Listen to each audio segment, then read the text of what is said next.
நம்ம தேசிய கொடியில பச்சை நிறம் மேல இருக்கணுமா காவி நிறம் மேல இருக்கணுமா? வேணும்னே கொடியை தலைகளா வச்சா என்ன தண்டனை தெரியுமா? தேசிய கொடியை பத்தி நீங்க கண்டிப்பா தெரிஞ்சுக்க வேண்டிய 3 விஷயங்களையும் அதோட ஜெய்ஹிந்த் அப்படிங்கிற வார்த்தைக்கு என்ன அர்த்தங்கிறதையும் பார்க்கலாம் வாங்க.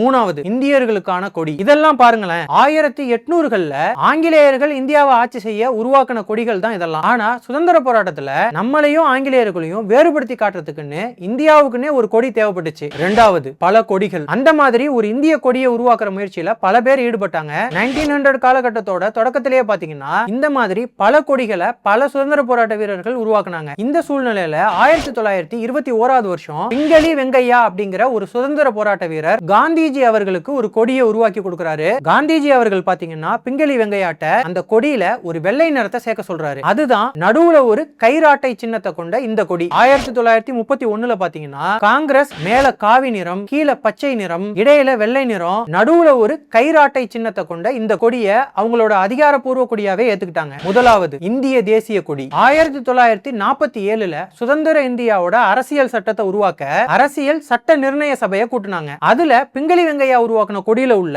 அந்த கைராட்டை சின்னம் இருக்கு பாத்தீங்களா, அதுக்கு பதிலா அசோக சக்கரத்தை மாத்தி தான் இப்ப இருக்கிற இந்த தேசிய கொடி உருவாச்சு. தேசிய கொடியில இருக்கிற சாஃப்ரான் கலர், அதாவது காவி நிறம், தியாகத்தையும் சுயநலமில்லாத தன்மையையும் குறிக்குது. தலைவர்கள் பொருள் ஆதாயங்கள்ல பற்று வைக்காம நாட்டுக்காக அர்ப்பணிப்போட செயல்படணும். வெள்ளை நிறம் உண்மையை குறிக்குது, அதுதான் நம்மள வழி நடத்தணும். பச்சை நிறம் பாத்தீங்கன்னா நம்ம இந்திய மண்ணோடையும் அது சார்ந்த தாவர வாழ்க்கையோடையும் நமக்கு இருக்கிற உறவை குறிக்குது. நடுவுல இருக்கிற அசோக சக்கரம் பாத்தீங்கன்னா அறத்தையும் தர்மத்தையும் குறிக்குது. அதே மாதிரி தேங்கி நிக்கிறது அப்படிங்கிறது மரணம் மாதிரி, இயக்கத்துல தான் வாழ்க்கை இருக்கு அப்படிங்கறத நமக்கு இந்த அசோக சக்கரம் உணர்த்துது. இதெல்லாம் தான் டாக்டர் சர்வப்பள்ளி ராதாகிருஷ்ணன் அவர்கள் தேசிய கொடியை பத்தி அந்த சபையில கொடுத்த விளக்கம். இதுல இருந்து நம்ம தெரிஞ்சுக்க வேண்டியது என்னன்னா, சாஃப்ரான் கலர், அதாவது காவி நிறம் தான் மேல் பகுதியில் இருக்கணும், பச்சை நிறம் கீழ் பகுதியில தான் இருக்கணும். இததான் சட்டம் சொல்லுது. இதனால ஒருத்தர் வேணும்னு தெரிஞ்சே தேசிய கொடியை தலைகீழா பறக்க விடுறது சட்டப்படி குற்றம். இப்படி செஞ்சாலும் இல்லனா தேசிய கொடியை அவமதிக்கிற மாதிரி எந்த செயலை செஞ்சாலும் 3 வருஷம் வரைக்கும் சிறை தண்டனையும் இல்லனா அபராதமோ இல்லனா ரெண்டுமே கூட விதிக்கப்படலாம். அப்புறம் உலகமே அஞ்சி நடுங்கின ஹிட்லரை அவரோட நாட்டிலேயே எதிர்த்து நின்று படியவும் வச்ச ஒரு வீர தமிழன் இருக்காரு. அவர் யாரு?